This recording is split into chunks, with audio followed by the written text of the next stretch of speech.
Hey guys, it's Justin Ventura, and with me is Graham King. Hello. Hello, and this is the General Games Legacy. We're in the top four. We've finished off the first game, and we're about, the first match that we had, and we're moving on to the second. We're currently in the third game of Czech Pile, being piloted by Trent Clarke, and he is facing off against Turbo Depths with Scott McPherson. So we'll jump right into it. Yeah. Now, Trent started up, and I thought it was going to be very lopsided against Turbo Depths for Turbo Depths, just because of the fact that he can get out a quick 20-20. And there is a lot of hand disruption, which Trent does not like seeing. But unfortunately for Trent, he cannot play Blood Moon in his 4-color deck, which is unfortunate, but we'll just see how it goes. That's true. So Trent, I was watching some of the games outside, and he has bought in Diabolic Edict to deal with the large 2020 Murray large. So he's going to be leaning quite heavily on that, and it looks like he's even got one in his hand. He's got the Edict, Weavold. Looks like he's got a Volk, unfortunately, so he can't cast the Weavold. He's got a Force, and I can't see the last blue card, but he does have Force up, so it means, okay, he doesn't need to show on the other side, we've got double Surgical Extraction, along with Dark Depths, Duress, 2 Lotus Petals, and a Lotus, and an Elvish Spirit Guide as well. Now, is Scott going to keep this one? This is interesting, because I'm not too familiar I'm not too familiar with the why he would bring in Surgical Extraction against this sort of control deck, but it could be very good. Let's see. So he's going for Lotus Petal. It means that he can cut off some lines to him, and I don't know if it's what he's going for, but if you can get some lands or so forth into the graveyard, it means that you could color screw him to some extent as well. Oh, you know what? I realize what he'll do is he'll go for the Duress. I don't think Trent will force, but if he does, he is. Okay, so Trent really wants to protect this Diabolic Edict or even the Vendilion Click. I don't know if Trent saw the Surgical Extraction in Game 2. Yeah, but, I think the Surgical were present in the last game, and no, Robert, it is not a removable tattoo. He's definitely got a Magic the Gathering symbol on his arm. Sorry, the Planeswalker symbol. And Trent also winning a PPTQ yesterday, fantastically playing the Team of Marvel deck. He's pretty happy with that one, and so are a lot of his friends. You can imagine that would be Scott gets off a Surgical on the Force of Will, which is going to cut down a lot of Trent's option and a lot of the ways that he has to interact with this deck as well. Yeah, 100%. So let's see. So there's a lot of cards being removed from that. Obviously, Force of Will is going to be a huge card for the fact that he's lost that. It's definitely not removable. So let's see. Shuffling away. Although Scott is kind of like, I guess, not behind in cards, but just the fact that he's only got 2 cards in hand. He doesn't have the depths like the Thespian stage yet.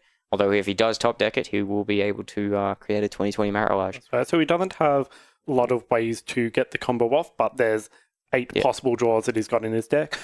Trent's got a Vendilion Click, so he can track some of those draws, and he's also got an Edict. So Scott is playing some Mistress Factory in his main deck, which can act as quality protection for the Diabolic Edict play. Oh, wow. So they've both got a few different lines that they can take. Yeah, fair enough. Wow, I wasn't expecting a Mistress Workshop. Mistress Factory. Sorry, Mistress Factory. Workshop's the 3-mana one, isn't it? Yeah. Yeah, but definitely, okay, so it looks like he's going for a Thoughtseize. Scott is going for a Thoughtseize on Trent. And he knows... Diabolic Edict, Vendilion Click, and he is now seeing a Snapcaster Mage. So let's see how he goes. Yeah, so one of the plays... no, that doesn't even work, does it? Ignore me. So I think he just has to take the Edict here because it's just the most relevant card against his deck, and then immediately Surgical that as well. Yeah. The Snapcaster isn't really doing anything relevant at the moment, and most of what Trent is going to have is probably discard or filtering.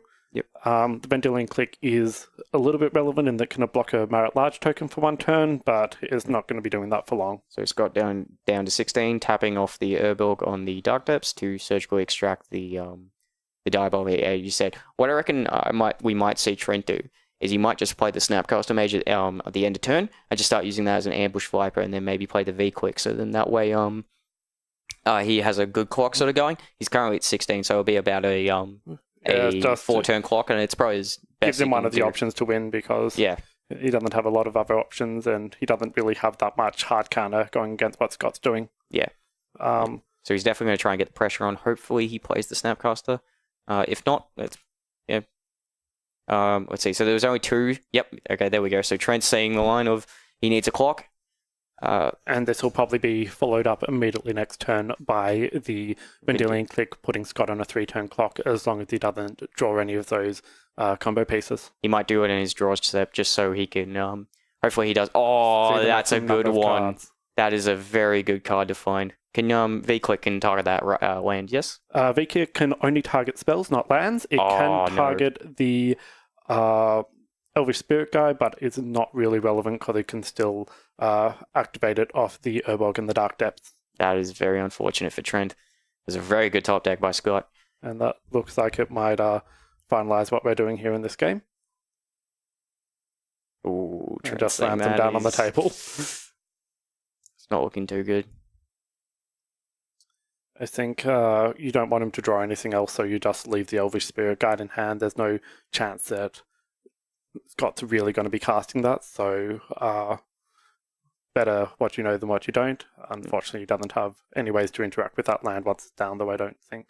Yeah, it's unfortunate, so it looks like it'll probably end up being the wrap-up for Trent, and we might end up seeing a combo v combo. I mean, although Trent does have a draw step because he can block with a V-Click onto the Merit Lodge, but it's not looking too good. It gives him a turn, but it doesn't give him a lot of turns. Yeah, it's 1 turn. Hopefully he can maybe do a run of V-Click, and but it looks like it'll probably end up being a Storm and Depths final. So that'll be interesting, actually, because you will have this big sort of both sides fight against each other with various types of discard and just see what they can hit, really, and try and disable the other one from having their plan.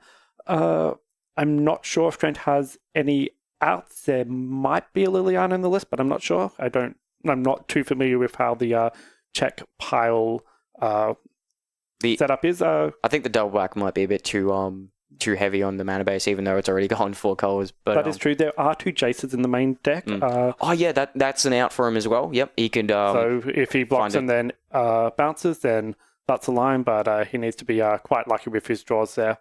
Well, sometimes they say better lucky than good. Exactly. Okay, so there's the bolt. Unfortunate. So I don't think Trent can swing in because unfortunately he'll just create the token and block. He can't swing in with either of his creatures at the moment, so he just needs to sit there. Let's see. Okay, so he's copping Dark Depths. To Robert B, an end of turn Dark Depth token gets blocked by the Vendilion Click, and then the Planeswalker is the answer. Let's see. So let's see. What did Scott draw? He's drawn the Thoughtseize. Okay, so Trent will probably fire off this bolt. He's got nothing else in hand. Yep, that was all good. Put him down to 11, and the Thoughtseize will take him down to 9. So maybe we can find. Hopefully, we find that. Snapcaster attacks to 9. Bolt puts him to. He's already he'll go down. Bolt. Yeah, he'll go down to 7 because he bolted in response to the Thoughtseize. So so block there. At the moment, I don't know if he has a second Vendilion Click, but he pretty much just wants to draw a Jace off the top at the moment. Jace, V-Click, anything that will kind of give him a turn. Levo. That's not good enough.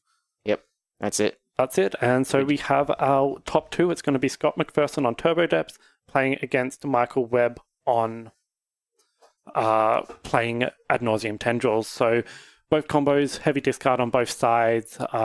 Could be interesting. We'll get to see a lot of what the decks do, though. Yeah, Michael's is actually a lot faster, so maybe Michael will probably have maybe a bit of favored matchup. Turbo Depths obviously having the hand disruption will come up very hugely as well, and his hand disruption from Michael will also be huge. But unfortunately, because of the fact that lands is a land combo deck, not going to be able to interact much. But we'll see. Definitely. There are those surgicals once again, and those are something that he'll be bringing in, and will be able to interact against what Michael is doing. I believe both decks I think they both had surgical, so they'll probably both bring them in. And it'll be an interesting fight of what happens if they both take away resource each other's... denial. Yeah, what happens if they both take away each other's things? What's going to happen? That'll be interesting.